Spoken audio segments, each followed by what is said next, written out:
UABC Radio y el Centro de Estudios China Baja California presentan Diálogos sobre China y el mundo. El podcast.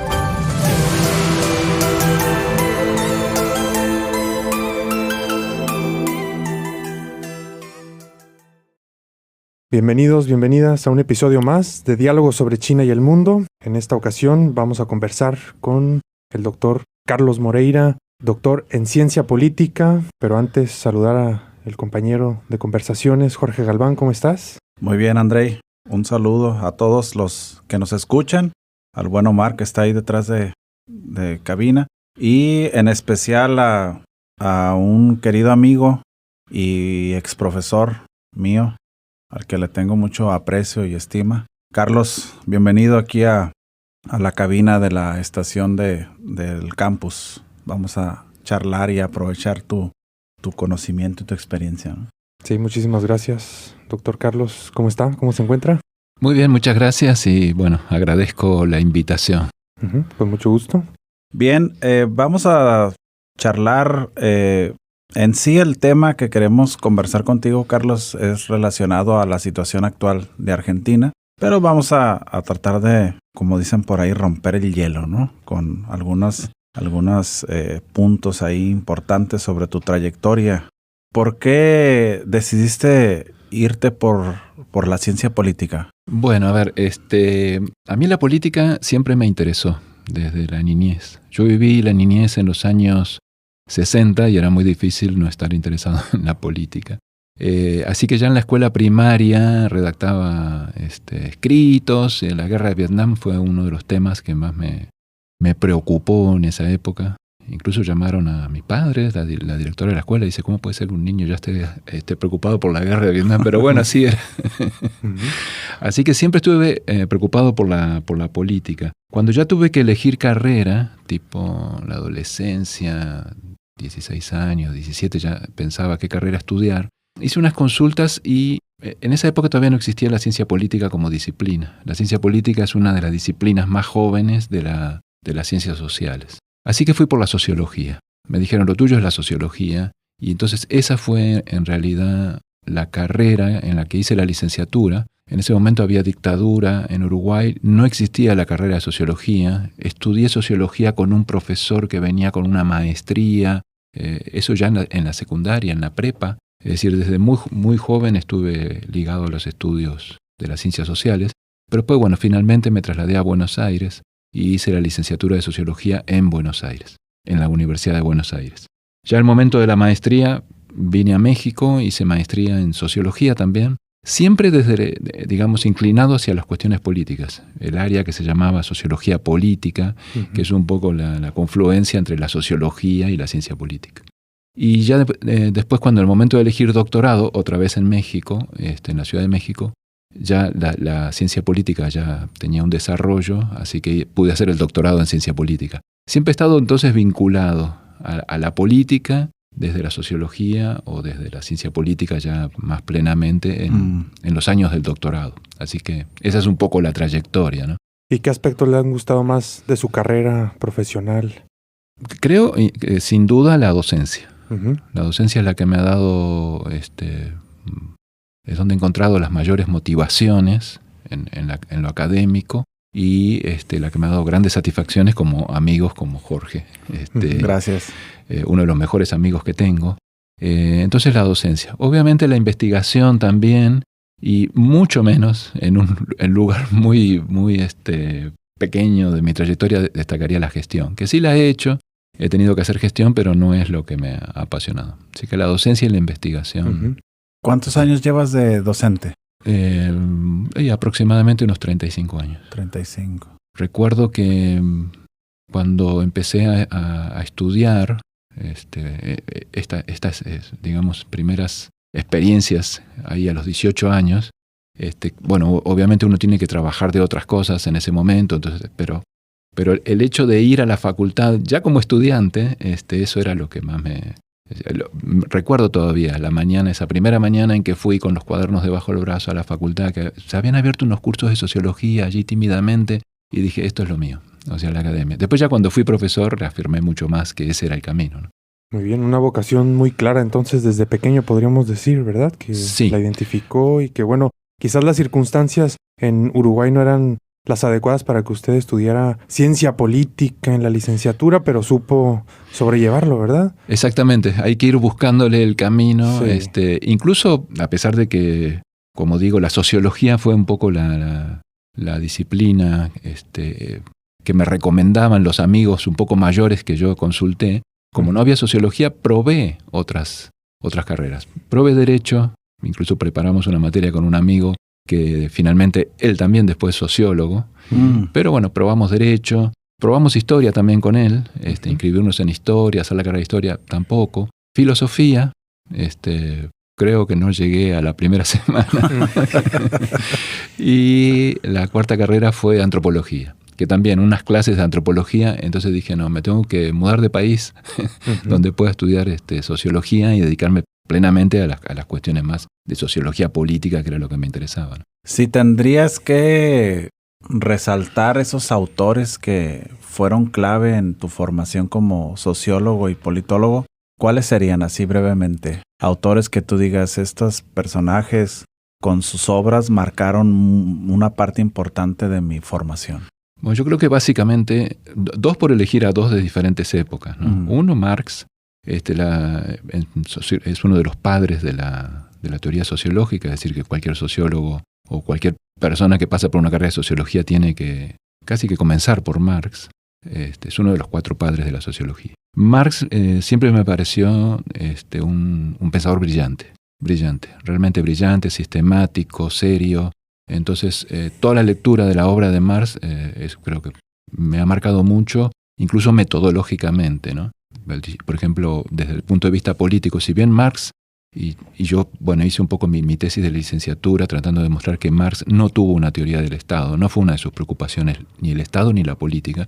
Sin embargo, tiene textos políticos brillantes, como el 18 Brumario de Luis Bonaparte. Entonces, sí, Marx es un pensador. Y de otra época, Platón. También descubrí un poco el pensamiento de la filosofía clásica griega en mis cursos de maestría. Y sí, Platón es muy atractivo por su manera de escribir, más allá de que uno pueda coincidir o no con la escuela filosófica que él inauguró, que es el idealismo filosófico, pero tiene una manera de escribir, y La República me parece una extraordinaria obra. Esa forma de escribir en diálogos con los discípulos que van preguntando. Muy llevadera. Exactamente. Entonces, creo que Marx, Platón, serían 2 autores muy, muy importantes. Ahora, actualmente, leo de todo. Me gusta mucho Agamben, el filósofo italiano contemporáneo, y, por decir alguien de la sociología, Saskia Sassen.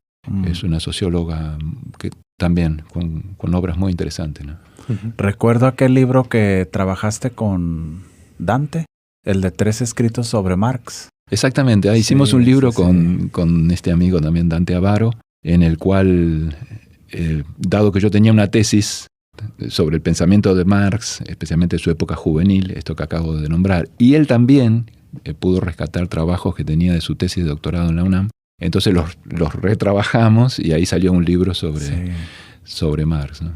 Muy bien, bueno, muy interesante, ¿no? Los autores que ha señalado el doctor Carlos, muy variados, ¿no? Tanto en épocas como en temas, ¿verdad? Bueno, para ir entrando ya a hablar sobre la actualidad política de Argentina, doctor, ¿cómo vio el proceso de posicionamiento de Milei antes de que llegara a ser presidente de esta nación?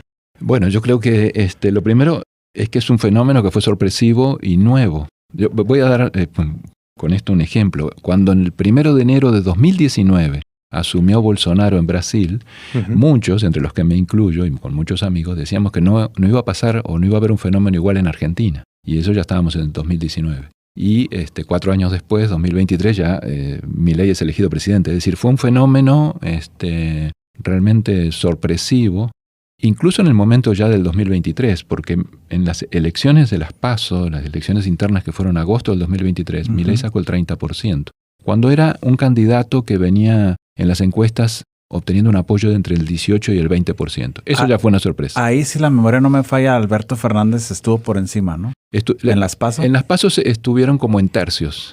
Estuvieron prácticamente iguales. Juntos por el Cambio, que sería el centro derecha, Milei y la Unión por la Patria, que sería que eran el oficialismo en ese momento, Sí. el peronismo. Ya en la primera vuelta, ahí sí, el candidato Massa logró el 36% y Milei otra vez repitió lo del 30%, pero en la segunda vuelta en noviembre se le sumó a ese 30% el 23% de Juntos por el Cambio y logró ese 55% final. Es decir, que fue una construcción bastante sorpresiva que incluso se definió en el propio 2023, ¿no? Uh-huh. Interesante, ¿no? Pero también es un fenómeno que se da en otras partes del mundo, ¿no? Que estos personajes que están quizá rozando ya en el extremo de la política y de las propuestas que hacen y que al principio uno dice, no la va a hacer, no va a ganar, como Trump, ¿no? En su momento, ¿no? La mayoría decían, no va a poder. Estaba en el lugar 11, recuerdo, en la precampaña aquel 2016, Donald Trump. Uh-huh. ¿Sí? Nadie daba un quinto por Así él es. y ganó la campaña Sí. y luego la presidencia. Poquito ¿no? a poco, ¿no? Y la Mira, pregunta, ese es un punto de coincidencia importante. Sí, pero ¿por qué sucede esto actualmente, ¿no? En la realidad, no solo latinoamericana, sino a nivel mundial, ¿no? Estamos viendo que ante crisis de todo tipo, ¿no? Económicas, sociales, climatológicas, pues llega un personaje con estas características y convence, ¿no? A las masas. ¿Por qué está sucediendo eso, doctor? Yo creo que se podrían nombrar 3 factores Uh-huh. rápidamente, ahora que decían Trump y hablábamos de Bolsonaro.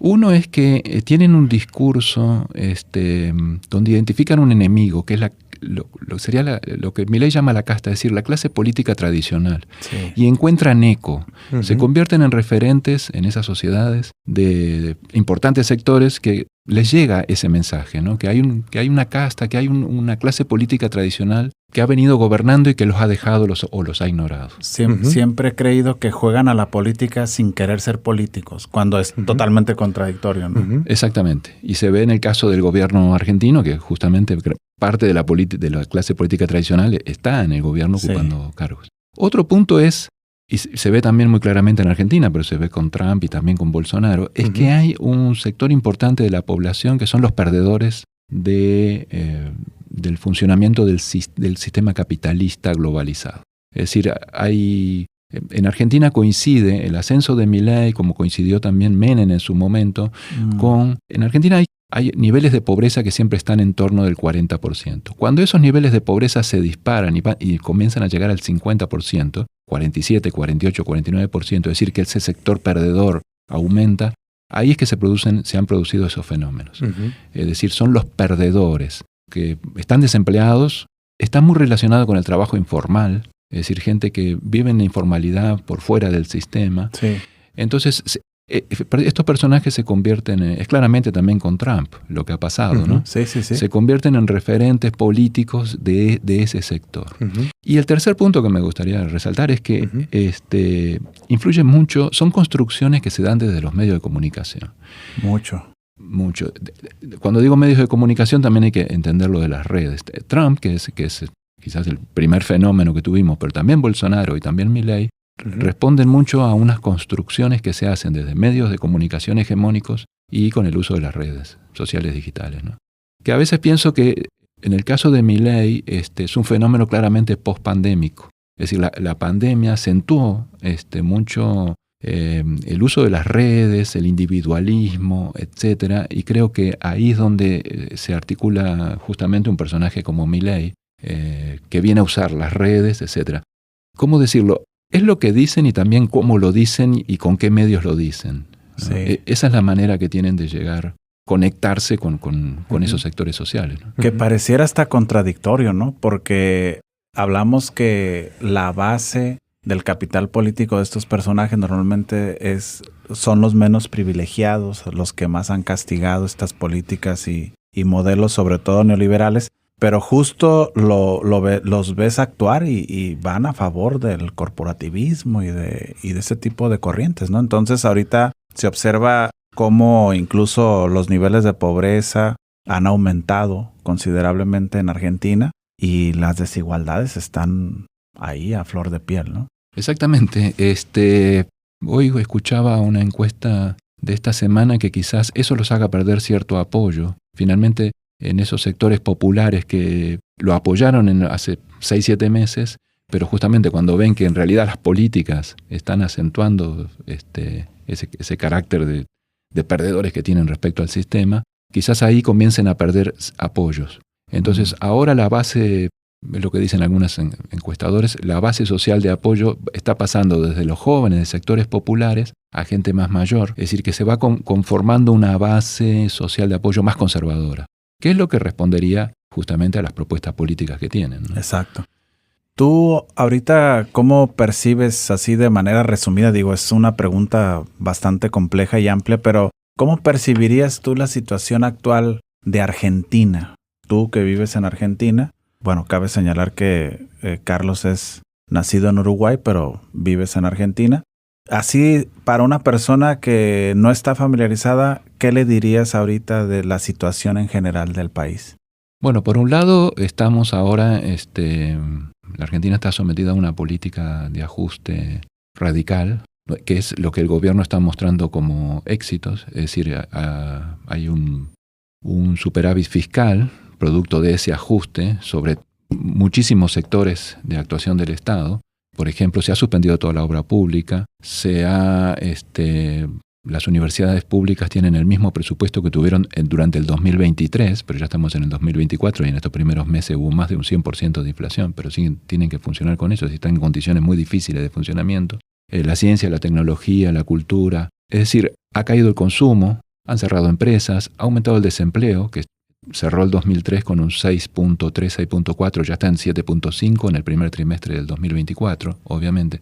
Es decir, el gobierno muestra como éxitos el ajuste fiscal y la disminución de la inflación, aunque todavía están en niveles muy altos, Sí, los en base precios nunca a políticas donde justamente se basa en la reducción del consumo, el mantener Claro. salarios y jubilaciones prácticamente congelados.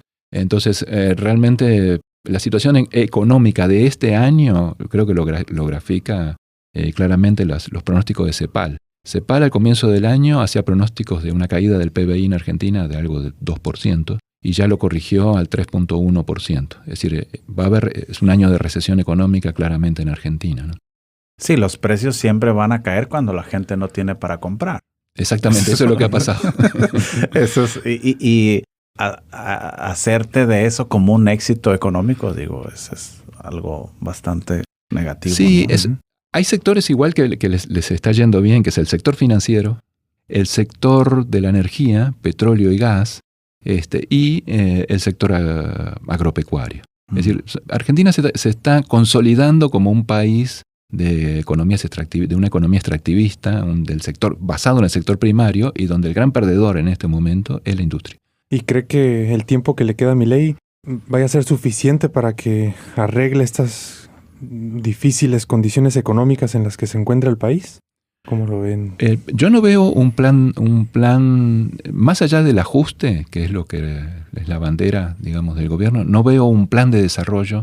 Uh-huh. No lo veo yo y no lo ven muchos economistas, Uh-huh. que permita salir de esta coyuntura, más allá del ajuste. Uh-huh. Entonces, los pronósticos no son buenos, digamos. Algo que quiero mencionar ahorita antes de que se me escape la idea, Carlos, y que reconozco en ti es esa participación en las movilizaciones. Carlos es un aficionado a la fotografía que realiza esta actividad, ¿no? De estar cerca de los movimientos y de las manifestaciones. Y fíjate, yo siempre he percibido al pueblo argentino un pueblo bastante activo, a diferencia de nosotros como sociedad. En México creo yo que no tenemos esa capacidad de organización y de manifestación como lo tienen en Argentina. Platícanos brevemente qué has percibido tú al estar ahí en la trinchera, ¿no? En estas manifestaciones, captando estos momentos importantes de este repudio social que la gente ha salido a externar a las calles ahí en las principales ciudades. Yo creo que es muy importante el tema de las movilizaciones. Como decías tú, Argentina es una de las sociedades más movilizadas del continente, a pesar del creciente individualismo que se viene introduciendo desde los años 90 en las relaciones sociales. Exacto. Esto que yo decía de la pandemia, que al revés de lo que se esperaba, que íbamos a salir mejores personas, más solidarios, etcétera, en realidad parece que se ha acentuado el individualismo, el estar frente a la computadora, depender de las redes sociales. A pesar de todo eso, se mantienen todavía niveles de organización social que son los que le han hecho frente a las políticas del gobierno de Milei desde el inicio, es decir, prácticamente desde el propio diciembre. Entonces, las movilizaciones han sido importantes, se han logrado éxitos como este, que es que el gobierno se ve obligado ahora a admitir que tenía alimentos, que los tenía guardados en depósitos y que hace 5 o 6 meses que no los repartía a los comedores populares, que era una de las demandas de los movimientos sociales. Ayer, por orden de un juez federal, camiones del ejército entraron en 2 de los depósitos, tuvo que abrirlos el gobierno de Milei, y comienza el reparto de esos alimentos que incluso se estaban a punto de vencer. Esto para ver un poco la crueldad con las que se ha movido el gobierno. Estas movilizaciones sociales ha empujado a un actor importante, que es la Central Obrera, a realizar 2 paros generales. Es un sector, digamos, muy cercano, o es un movimiento peronista, el movimiento sindical argentino, por lo tanto depende mucho también de la lógica política del Partido Peronista en el Congreso. Y ahí es donde yo ubico que la dirigencia política es la que todavía no ha estado a la altura para enfrentar, como sí lo han hecho los movimientos sociales.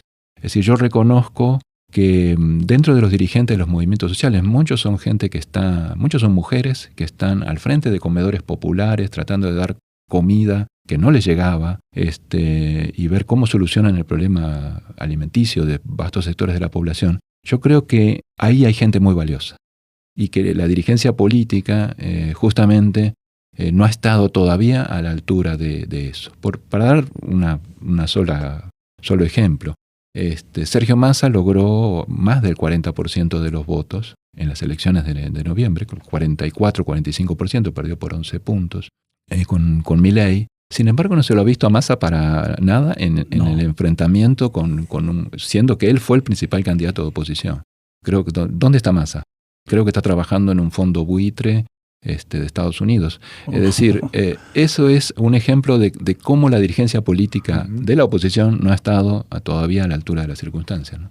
Cristina también desaparecida. Cristina estuvo desaparecida bastante tiempo hasta que ahora ha tomado como una actitud más de mostrarse públicamente y dejar el bajo perfil. Entonces, a través de Twitter, a través de alguna participación en algún evento, desde hace un mes y medio, se la ve un poco más activa. Pero sí estuvo los primeros meses del gobierno sin aparecer públicamente. ¿Por qué será esto, Carlos? ¿Por qué esa reacción frente a este acontecimiento que marcó este giro, este volantazo, como yo les digo, ¿no? Que en Latinoamérica somos muy dados a ello, ¿no? De repente a virar drásticamente a las corrientes políticas que nos gobiernan. Pero ¿por qué, siendo Cristina, y ahorita la menciono, digo, para mí es la política más importante que ha tenido Argentina en este siglo, sin duda, y bueno, además expresidente y todo del país, pero ¿por qué asumir ese rol de opacarse, de esconderse, cuando ella siempre ha sido una mujer pues que confronta y que asume ese protagonismo, ¿no? Cuando ahora estos movimientos, precisamente la lógica me dice que necesitarían esas figuras que los lideraran. Creo que es algo de eso es lo que pasó. A lo mejor en un primer momento ella pensó, bueno, voy a mantener un bajo perfil hasta que este gobierno, como todo gobierno que empieza, tiene apoyo, obtuvo 55% de los votos, han dado alrededor del 50% de la opinión pública en apoyo, supongo. A lo mejor pensó, mejor mantengo un bajo perfil que estas políticas van a llevarlo a un desgaste inevitablemente, etc. Y ahí ya, pum, emerger. Sí, lo que pasó fue que parte de mantener también un apoyo de cerca de la mitad de la población, creo que ahora está entre 45 y 46%, va bajando. Ahora quiero hacer una referencia a ese apoyo que marcan las encuestas. Es que no aparecía una figura en la oposición que pudiera aparecer argumentando fuertemente con el gobierno de Milei, y creo que eso es lo que la decidió. Es decir, había un vacío, o sea, se veía un vacío, a pesar de las movilizaciones sociales, de que el Congreso en estos meses no ha aprobado todavía una ley favorable al gobierno. No se ha aprobado, se aprueba en una Cámara, después en la otra se rechaza, etc. O sea, el gobierno no ha tenido éxitos políticos en el Congreso. Sin embargo, no aparecía una figura en la oposición. Sergio Massa no está, y algunos otros tampoco. Entonces creo que a lo mejor eso es lo que la decidió, a que era el momento de que ese malestar creciente con el gobierno de Milei, también tuvieron una figura de la importancia de Cristina. Entonces a lo mejor eso también la decidió a salir y cambiar un poco la estrategia que tenía de mantenerse bajo perfil. Milei ha sido controvertido adentro y afuera de Argentina, ¿verdad? Entonces ha hecho algunas declaraciones que ha generado mucha controversia en el exterior. Algunas de ellas, el tema de Malvinas, y otras, su admiración a Margaret Thatcher. ¿Qué opinión le merecen estas declaraciones de Milei?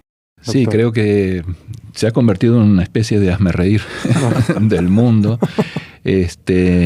Yo creo que no le interesa el tema de Malvinas justamente, y acá quiero marcar una diferencia entre Milei, Bolsonaro y Trump, ¿no? Que podría ser algo que yo veo, y un parecido entre Milei y Margaret Thatcher. Si bien todos comparten, estos tres, Milei, Bolsonaro y Trump comparten ese espacio de extrema derecha, me parece que Bolsonaro y el propio Trump son personajes políticos pragmáticos. Eso se vio en el caso de Bolsonaro, por ejemplo, que también empezó con declaraciones muy fuertes sobre China, ¿sí? Como que no iba a tener relaciones con China, pero en Brasil tiene una tradición diplomática muy fuerte, un cuerpo diplomático muy fuerte, y le dijeron, mire, usted piense lo que quiera, pero por acá no tenemos que seguir por acá, ¿no? Y ahí estaba Brasil en los BRICS, etc. Y lo mismo Trump, es decir, creo que Trump es mucho más pragmático. En cambio, Milei es alguien muy ideológico. Es alguien que se mueve de acuerdo a lo que él, su propio ideológico es tener una visión del mundo. Entonces se mueve radicalmente en ese punto, y creo que eso lo diferencia de los otros. Y el tema Malvinas no entra dentro de su panorama ideológico. En eso se parece a Thatcher. Thatcher era muy ideológica. Sí. En cambio Reagan, que compartieron época, era alguien muy pragmático. Difícilmente uno podía pensar que Reagan iba a llevar a Estados Unidos a una catástrofe, porque era un líder pragmático que también sabía escuchar. En cambio Milei, y eso es lo que pasa con la gente fundamentalista ideológica, no sabemos a dónde puede llegar. El tema de Malvinas es un tema que creo que no le interesa, y te doy un ejemplo. Hay un importante sector ligado a la guerra Malvina, que son los excombatientes, que ya en estos 5 meses la pensión que ellos reciben les bajó un 40%. Y no hay ningún esfuerzo del gobierno, y ellos están siempre reclamando, porque justamente viven de eso, y muchos están con problemas de discapacidad, etcétera, y no le interesa, no se responde a eso. Entonces, ese tema creo que es lo que me parece a mí, que pasa porque es una característica de Milei, ese tema ideológico, ¿no?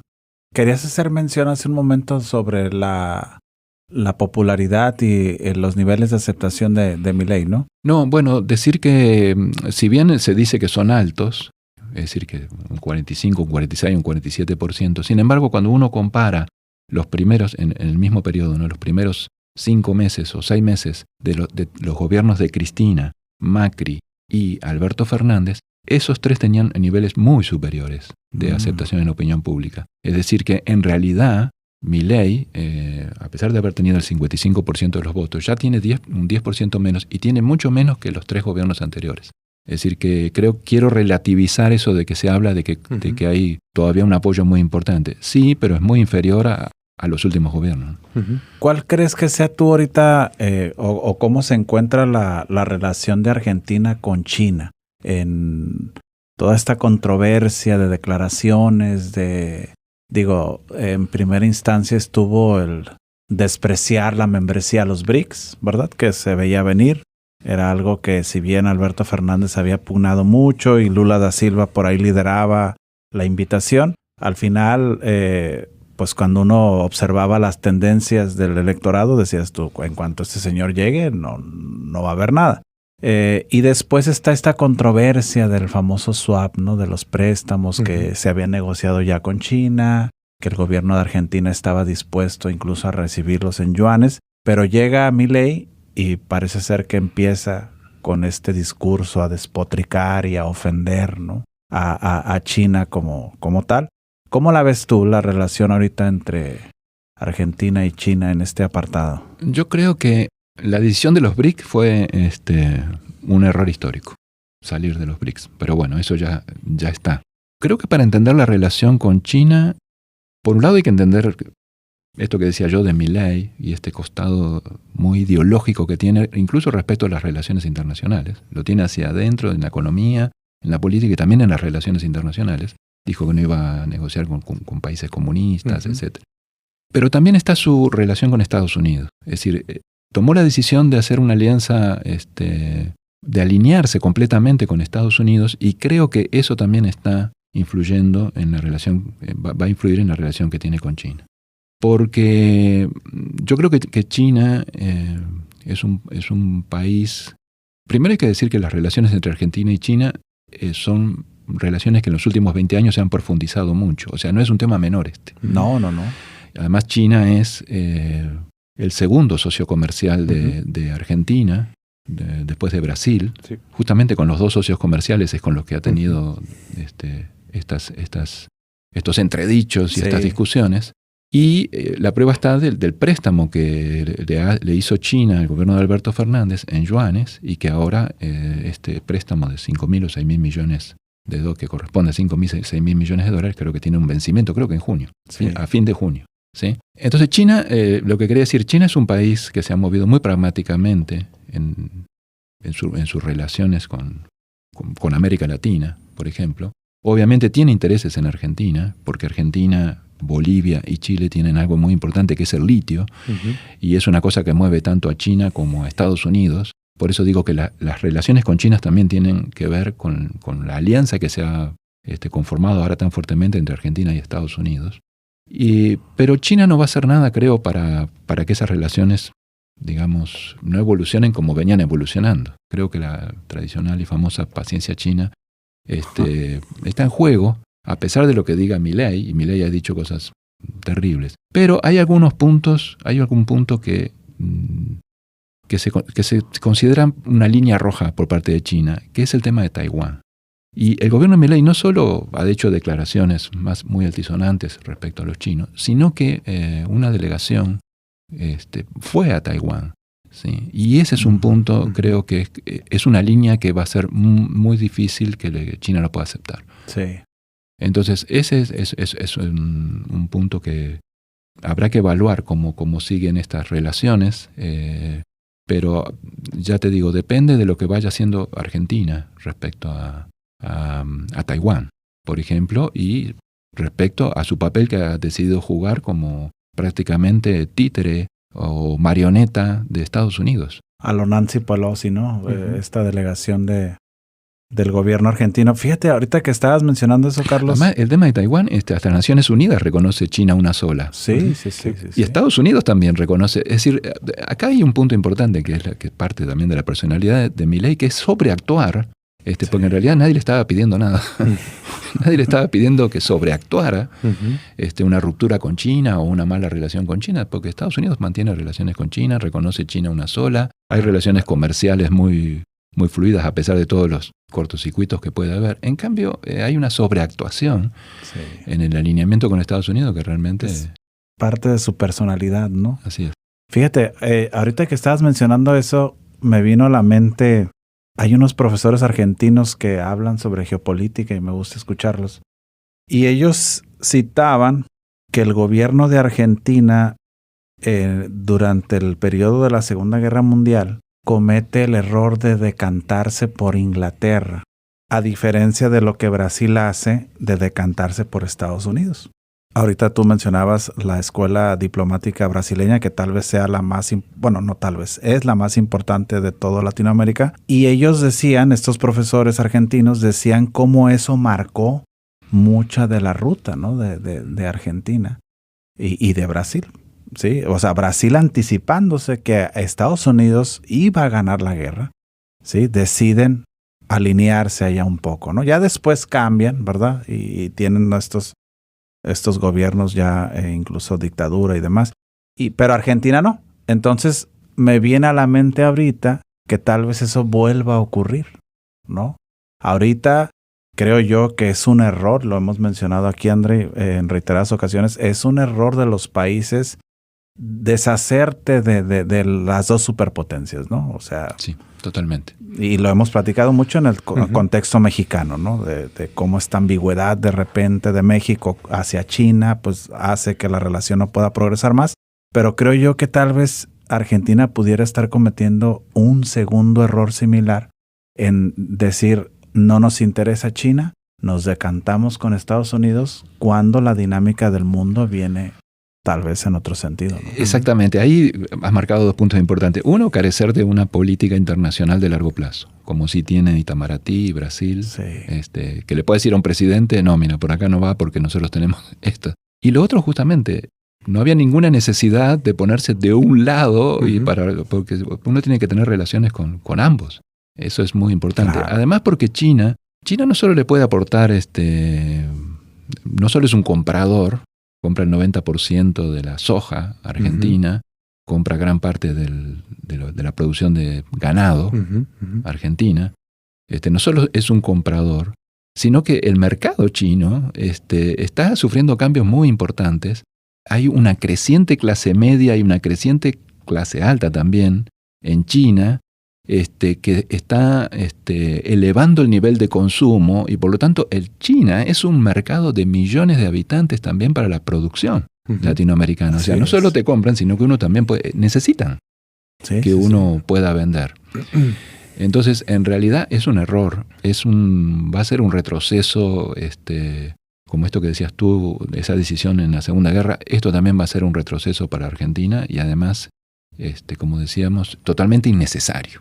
Así es. Sí, me llama mucho la atención ver las estadísticas de las exportaciones de Argentina a todo el mundo, porque China es más importante como mercado de bienes de exportación, como los que ya mencionaba usted ahorita, ¿no? Ganado, la soja, que Estados Unidos, ¿no? China representa, según los datos del Atlas de la Complejidad Económica, 8.28% de las exportaciones de Argentina, y Estados Unidos 6.53%, ¿no? Ni la cercanía geográfica hace que sea un mercado atractivo para los productos y lo que tiene que ofrecer Argentina. En este sentido, doctor Carlos, ¿usted qué le recomendaría al gobierno argentino si tuviera aquí al cuerpo diplomático de Argentina? ¿Qué les diría para equilibrar estas relaciones con las dos grandes potencias de nuestra época? ¿Qué necesita Argentina tener claro ahorita para tomar decisiones con estos dos gigantes? Creo que usaste la palabra clave, que es equilibrio, ¿no? Hay que equilibrar las relaciones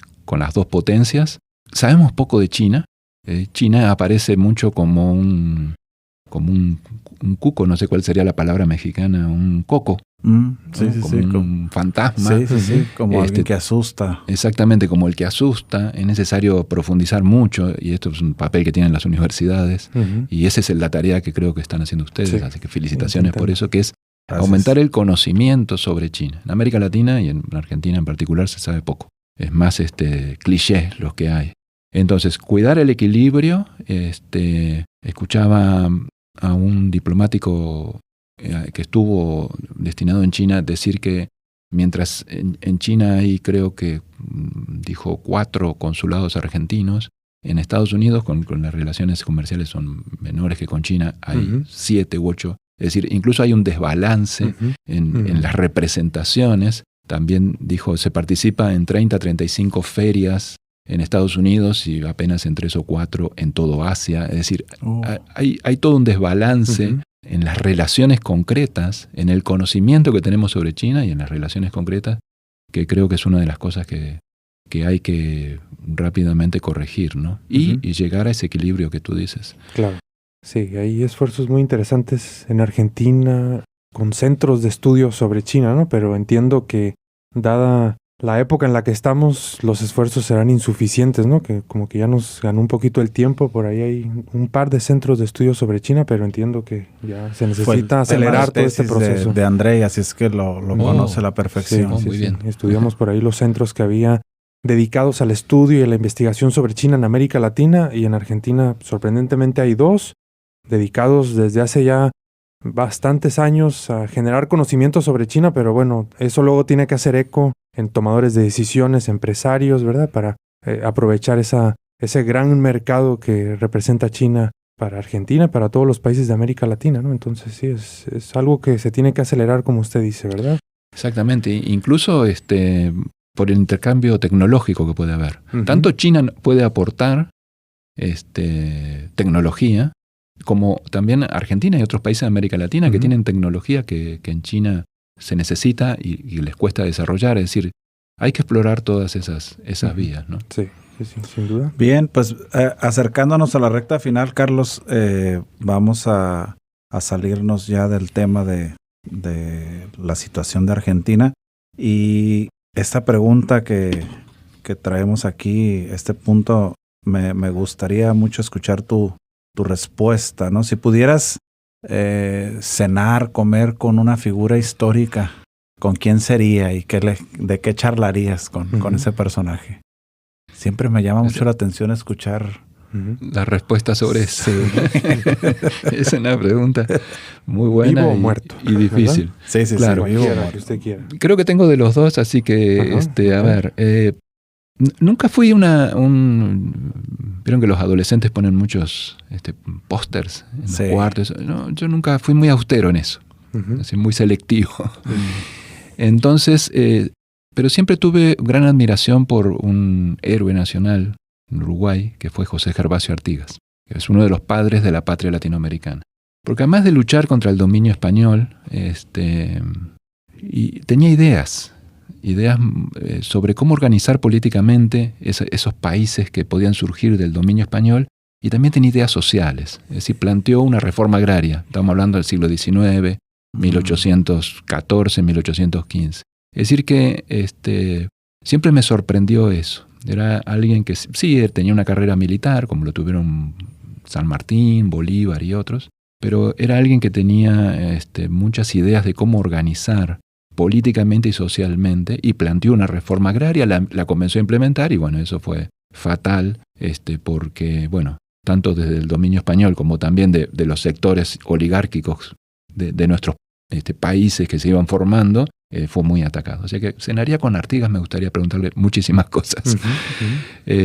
Otra, ya más para el siglo XX, siempre he tenido admiración por Evita Perón. He mirado muchas películas, he leído libros, la he escuchado, y siempre he tenido mucha admiración con ella, y sí me hubiera gustado conocerla. Así que si me dices con quién cenar, sí. Con Evita Perón, y preguntarle también muchas cosas sobre sus ideas, ¿no? Así que Artigas, Evita Perón. Y para juntar otra de las pasiones, hay un personaje del rock, ¿no? O sea, Jorge sabe que me gusta mucho el rock. Sí. Que es un personaje que, al revés de otros que uno ha visto envejecer, yo hace mucho que no sé de él. Creo que es una persona de muy mal carácter, guitarrista. Y sí me gustaría, si un día pudiera, bueno, a ver, vamos y contame cómo se compuso este riff, cómo fue esta canción, qué pensás de esto, qué pensás de aquello. Que es Ritchie Blackmore, que era el guitarrista era porque ya no existe la banda. O sí existe la banda, todavía tocan, pero obviamente Ritchie Blackmore no está, que es la banda Deep Purple. Como para cerrar esto, cuando yo tenía 15, 16 años, me compré el disco de Deep Purple, y en esa época era muy difícil comprar discos, y más para esa edad, que no teníamos mucho dinero. Entonces yo lo presté, y a los compañeros que estudiaban conmigo en la prepa, entonces como yo vivía a media cuadra, para que no llegara tarde, ponían el disco en el colegio, fuerte, en el patio del colegio, y yo sabía que tenía que llegar al colegio a tiempo. Así que ese disco, que todavía ahora lo tiene uno de mis hijos, ya las canciones están muy rayadas, pero ahí está el disco todavía, resistiendo el tiempo. Sí. Excelente. ¿Algún pasatiempo? Ya nos contaba ahorita Jorge, la fotografía, el rock, que también le gusta mucho. ¿Algún otro pasatiempo? Fotografía, cine, es lo que hago. Tomo cursos. Justamente ayer estuve en una clase online, siempre por Zoom, o cuando no puedo, sino presencial. Así que sí, la fotografía. Hace unos años, después de probar muchos pasatiempos, me decidí por la fotografía y el cine. Hago cine documental, siempre en la cuestión de tratar de entender el mundo y participar, o sea, un compromiso también, o sea, juntar las dos cosas. Lo otro es el fútbol, obviamente, porque si no, no podría...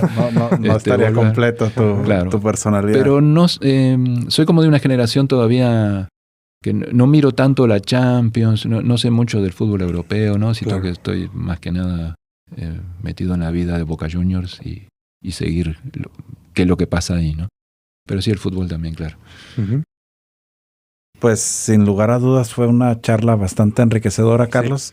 Ojalá podamos charlar de nuevo antes de que regreses a tu país sobre el escenario político mexicano, ¿verdad? Hay muchas cosas que podemos ahí, pues con tu experiencia y tu conocimiento, tratar de comprender mejor, ¿no? Me apasiona mucho la política mexicana, sigo todos los días cuanto noticiero puedo escuchar. Tenemos que hablar de décadas en la cual estoy vinculado a México, así que sí, con mucho gusto. Perfecto, muy bien. Bueno, agradecemos muchísimo a nuestro invitado del día de hoy, Carlos Moreira, Jorge Galván. Muchísimas gracias a todos y todas quienes nos escuchan. Saludos a UABC Radio. Muchísimas gracias por la producción de este episodio. Hasta luego. Gracias, un saludo a todos. Diálogos sobre China y el mundo, el podcast. Una colaboración entre UABC Radio y el Centro de Estudios China Baja California. Disponible en Mixcloud y Spotify.